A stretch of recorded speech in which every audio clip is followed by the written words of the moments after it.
Bangladesh federal সাংবাদিক union বিএফইউজি এর সভাপতি দৈনিক সংগ্রামের চিফ রিপোর্টার রুহুল আমিন গাজী মারা গেছেন।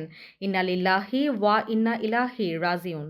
মঙ্গলবার রাতে অসুস্থ অবস্থায় রাজধানীর একটি বেসরকারি হাসপাতালে তিনি শেষ নিঃশ্বাস ত্যাগ করেন। বিষয়টি নিশ্চিত করেছেন ঢাকার সাংবাদিক ইউনিয়নের সভাপতি শহীদুল ইসলাম। তিনি বলেন, আজ রাত ৯টার দিকে রুহুল আমিন গাজী শেষ নিঃশ্বাস ত্যাগ করেছেন। রুহুল আমিন গাজী কিডনি সংক্রান্ত জটিলতায় আক্রান্ত ছিলেন। আওয়ামী সরকারের আমলে দীর্ঘ কারাবাসে নানা শারীরিক জটিলতা দেখা দেয়।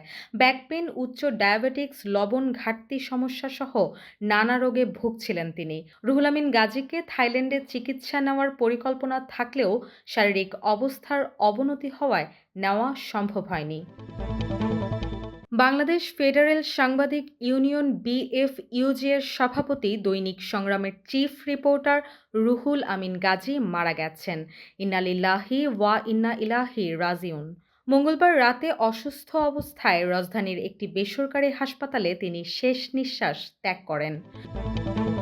বিষয়টি নিশ্চিত করেছেন ঢাকার সাংবাদিক ইউনিয়নের সভাপতি শহীদুল ইসলাম। তিনি বলেন, আজ রাত ৯টার দিকে রুহুল আমিন গাজী শেষ নিঃশ্বাস ত্যাগ করেছেন। রুহুল আমিন গাজী কিডনি সংক্রান্ত জটিলতায় আক্রান্ত ছিলেন। আওয়ামী সরকারের আমলে দীর্ঘ কারাবাসে নানা শারীরিক জটিলতা দেখা দেয়।